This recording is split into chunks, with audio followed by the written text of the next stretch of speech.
আজ আমরা যার কাছে যাচ্ছি দ্য ডিজাইন পডকাস্টের এপিসোডের জন্য, তাকে শোনার আগে আমার মনে হয় তাকে নিয়ে একটু বিস্তারিতভাবে আলোচনা করে দেওয়া উচিত। আজকের ভিডিওটা 3 শ্রেণীর মানুষের জন্য স্পেশাল হতে পারে।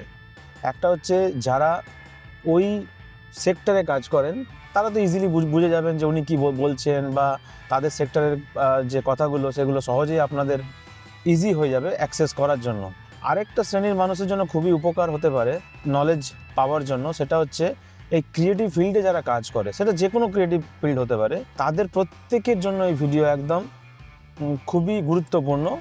এই ভিডিওটা দেখার পর আপনারা নিজেরা অনেক কিছু জানতে পারবেন। এবার আরেকটা শ্রেণীর যে মানুষ রয়েছে, তৃতীয় শ্রেণীর, মানে আমাদের মতন যারা সাধারণ মানুষ, তারা তো কিছুই জানে না। তো আমরা পুরোটা চেষ্টা করব সহজে বোঝার যে অ্যাকচুয়ালি কী বিষয় নিয়ে আলোচনা হচ্ছে।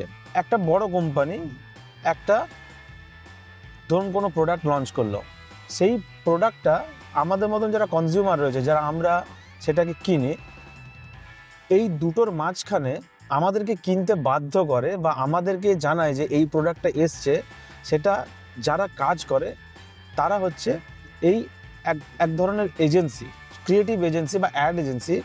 তাদের মাথার মধ্যে ক্রিয়েটিভ যে বুদ্ধিগুলো থাকে, তারা এত সুন্দরভাবে সেই অ্যাডটার সাথে মানুষের কানেক্ট করে তারপর আমাদের কাছে প্রেজেন্ট করে যে আমরা দরকার হোক বা না হোক আমরা কিনতে বাধ্য হই। এবার এই অ্যাড এজেন্সির মধ্যে আমি একটা উদাহরণ দিই, অগিলভি। সারা পৃথিবীতে প্রচুর তাদের অফিস রয়েছে, তাদের যে কাজ রয়েছে, 75 বছর ধরে আমাদেরকে নানান ধরনের খুব সুন্দর সুন্দর অ্যাডের ট্যাগলাইন, মানে যা এখনও আমরা মনে রেখেছি, গেঁথে গেছে, সেরকম ধরনের কাজ আমরা পেয়েছি। যেমন ধরুন পীযূষ পান্ডের নাম শুনেছেন, তিনি হচ্ছেন এই অগিলভির একজন মানুষ, রিসেন্টলি চলে গেলেন। ক্যাডবেরি, তারপর এশিয়ান পেন্টসের এই বছরও যে চলতে এশিয়ান পেন্টস শারদ সম্মান হয়েছিল, তারা দীর্ঘদিন ধরে এশিয়ান পেন্টসের সাথে কাজ করছে এবং খুব ভালোভাবে কাজ করছে। বাংলাতে, পশ্চিমবঙ্গে যখন পুজোর যে কাজ হয়, একচেটিয়াভাবে তারা ভালো কাজ দীর্ঘদিন ধরে কলকাতার এজেন্সিও দিয়ে যাচ্ছে।